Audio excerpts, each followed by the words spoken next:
স্টেশনটা হবে, জায়গা কোথায় স্টেশন করার? নিজেরা বুক পেতে নিজেদের জায়গাও অনেক জায়গায় দিয়ে দিয়েছিল। কোন স্টেশনটার কি নাম হবে, সমস্ত কাজ তখনই প্রায় করা হয়ে গেছিল। আজকে আমি খুশি যে বেহালার মানুষের প্রাণের স্পন্দন স্পন্দিত হচ্ছে দেখে। আমি আপনাদের সকলকেই, আমরা ফ্রিডম অ্যাট মিডনাইট পালন করি দীর্ঘদিন ধরে, আপনারা জানেন, এবং এবারেই বা তার ব্যতিক্রম হবে কেন? সারা বাংলা জুড়ে আমাদের অনেক প্রোগ্রাম হয়, আমাকে আরো জায়গায় যেতে হবে। তারপরে কালকে আবার সকালবেলায় রেড রোডে প্যারেড আছে, যারা পারবেন নিশ্চয়ই আসবেন।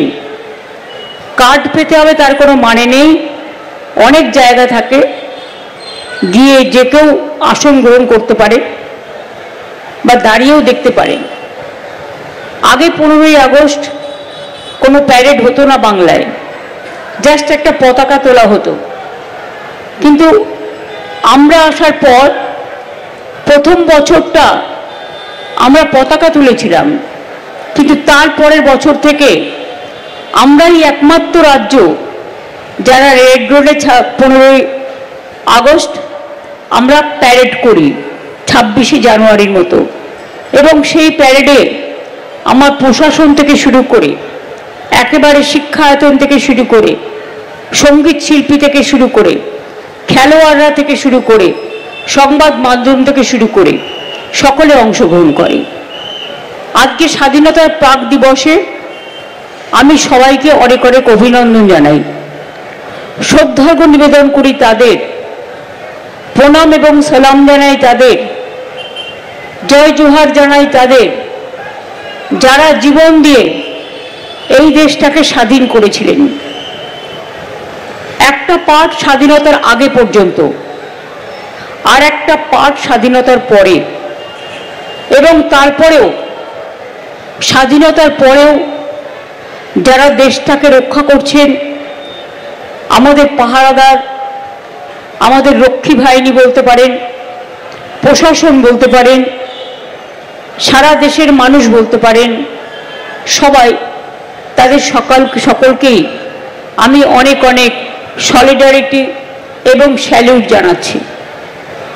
আপনারা অনেকেই হয়তো জানেন না, সে সময় যে গানগুলো ইভেন আজও আমাদের প্রাণবন্ত করে তোলে, তার মধ্যে একটি গান নিশ্চয়ই আপনাদের অনেকের মনে আছে, যারা গানটা নিয়ে একটু চর্চা করেন বা না করলেও, মুক্তির মন্দির সোপান তলে কত প্রাণ হলো বলিদান, লেখা আছে অশ্রু জলে। জানেন কি গানটা কে লিখেছিলেন? ময়নী চৌধুরী। এবং তার বাড়ি কোথায়? রবীন্দ্রনগরে, বেহালায়। তিনি যখন বেঁচে ছিলেন আমি কিন্তু তাকে গিয়ে প্রণাম করে এসেছিলাম, তখন আমি যাদবপুরের এমপি ছিলাম, এবং তখনই খোঁজ নিয়ে জানতে পারলাম যে মোহিনীবাবু ওই বেহালায় বাস করেন। অথচ তার নামটা কেউ জানে না যে তিনি এই গানটা রচনা করেছিলেন। এরকম অনেক সময় হয়, যিনি গান গায় তার নামটা আমরা মনে রাখি, কিন্তু যিনি গানটা তৈরি করেন কথা দিয়ে সুর দিয়ে, সেটা আমরা অনেক সময় লক্ষ্য রাখি না, কিন্তু ইদানিং এটা লক্ষ্য রাখা হয়। আমার মনে আছে সম্ভবত তখনই যখন আমি যাদবপুরের এমপি ছিলাম, একদিন আমি দিল্লি এয়ারপোর্ট দিয়ে আসছি, একজন বয়স্ক ভদ্রলোক আমাকে এসে বললেন, মমতাজি आपको कुछ बताना है। তা আমি বললাম बताइए।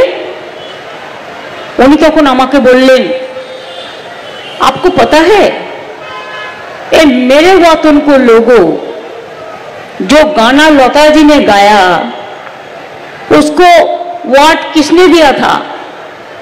हमने दिया था, लेकिन हमारा नाम किसी को पता नहीं है। ওনার নাম ছিল প্রদীপ বাবু।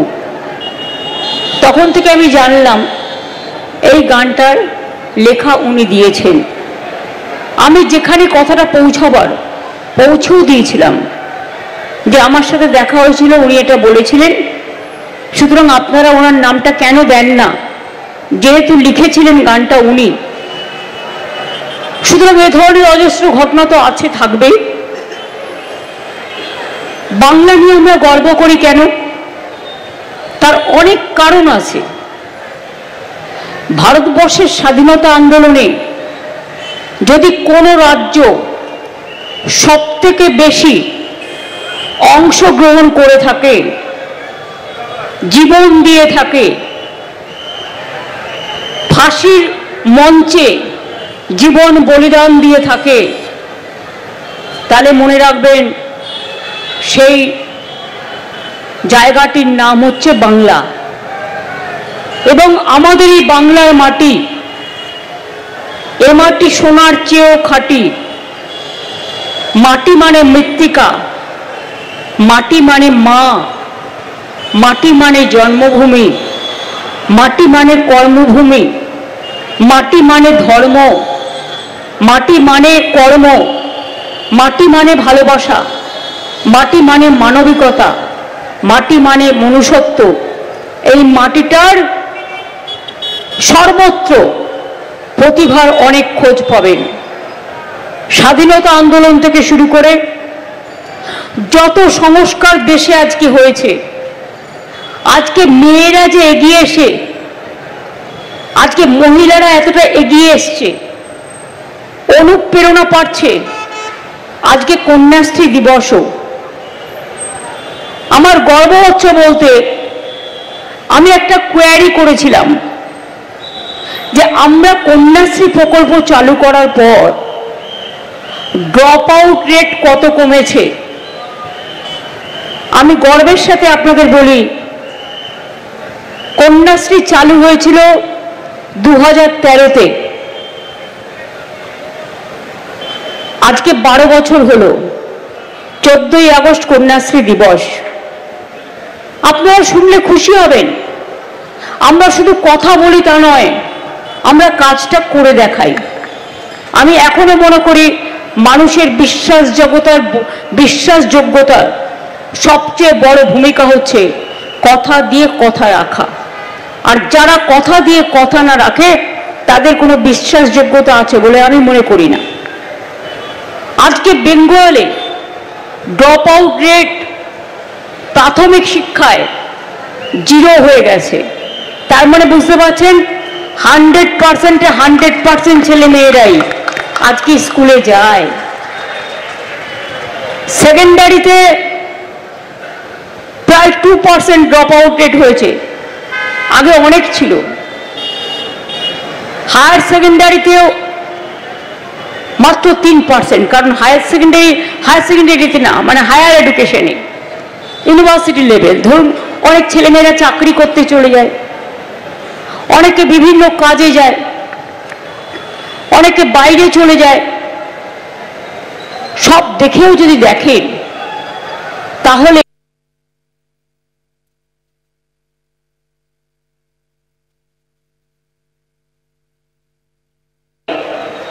আজকে শিক্ষাশ্রী বলুন, কন্যাশ্রী বলুন, ঐক্যশ্রী বলুন, মেধাশ্রী বলুন, আমাদের 94টা সোশ্যাল সিকিউরিটি স্কিম আছে, যা সারা পৃথিবীতে কোথাও খুঁজে পাবেন না। জন্ম হলেও যেমন একটা সবুজ হাসি দিই, বাচ্চাটাও বড় হবে, গাছটাও বড় হবে। বাচ্চাটির যখন 18 বছর বয়স হবে, গাছটারও যখন 18 বছর বয়স হবে, সেই গাছটা ফালতু গাছ নয়, হয় শাল গাছ, নয় ওই টাইপের গাছ যেটা 4-5 লক্ষ টাকার দাম হবে। অর্থাৎ বাচ্চাকেও মা লালন পালন করছেন, আর একটা বৃক্ষকেও লালন পালন করছে। একদিকে সবুজ বাঁচাচ্ছেন, একদিকে পরিবেশ বাঁচাচ্ছেন, আর একদিকে নিজের কর্মসংস্থানের জন্য আমি অনেক গ্রামের লোককে চিনি যারা ওই গাছ বিক্রি করে যারা মেয়ের বিয়ে পর্যন্ত দিয়েছেন। এরকম ঘটনা শুনেই আইডিয়াটা আমার মাথায় এসেছিল। সবুজ সাথী সাইকেল ক্লাস 9-এ সবাইকে আমরা ফ্রি দিই। জেলায় জেলায় প্রায় 1.5 কোটির মতো, সম্ভবত 1,35,33 তো হবেই। সকালেই আমি ফিগারটা বলেছি, যেহেতু আমার কাছে এখন নেই তাই সম্ভবত বলছি, এক্স্যাক্টলি বলতে পারছি না। আমরা সাইকেল দিয়েছি এত স্টুডেন্টকে। এখন তো স্কুলে গেলে মিড ডে মিল পাওয়া যায়। স্কুলে বাচ্চারা যে জুতোটা পরে আমার আইডিয়া ছিল না। আমি একদিন কাকসা দিয়ে আসছিলাম, বীরভূম শান্তিনিকেতন হয়ে পানাগড়ের দিকে যাচ্ছিলাম। দেখলাম একটা স্কুলের বাচ্চারা দাঁড়িয়ে আছে, কচি কচি বাচ্চা, তাদের পাগুলো সব খালি। আমি তাদের জিজ্ঞেস করলাম, তোমাদের পায়ে জুতো নেই? বলল, না তো, আমাদের কারো জুতো নেই। আমি সঙ্গে সঙ্গে তদানীন্তন এডুকেশন মিনিস্টার ছিল পার্থদা, আমি বললাম ইমিডিয়েট বাচ্চাদের জুতো দেওয়ার ব্যবস্থা করুন। অনেক গরিব পরিবার আছে, তাদের জুতো কেনার পয়সা নেই, কিন্তু তাদের একটা জুতো কিনে দিলে তারা খুশি হয়। তখন থেকে শুরু হলো জুতো দেওয়া।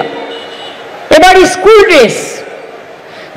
ড্রেস আগে ফ্রিতে দেওয়া হতো না, আমরা দিতে শুরু করলাম। এবং সেগুলো বানাচ্ছে কারা? এখানকার লোকেরা, এখানকার মেয়েরা, সেলফ হেল্প গ্রুপ, সৃষ্টি বলুন, নানা রকম চাষিরা বলুন, যারা আর্টিজেন, কারিগর, তাঁত শিল্পী, তারা বানাচ্ছেন। 5 কোটি মিটার কাপড় সম্ভবত স্কুল ড্রেসের জন্য আমাদের কিনতে হয়। আর সেই কাপড়টা আমরা করি কাকে দিয়ে? এই আর্টিজেনদের দিয়ে, যারা আমাদের শিল্প গড়ার কারিগর। পুজোর সময় আপনারা দেখেন না, গ্রামের লোক আসে ঢাক বাজাতে, তাদের ইনকামও হয়।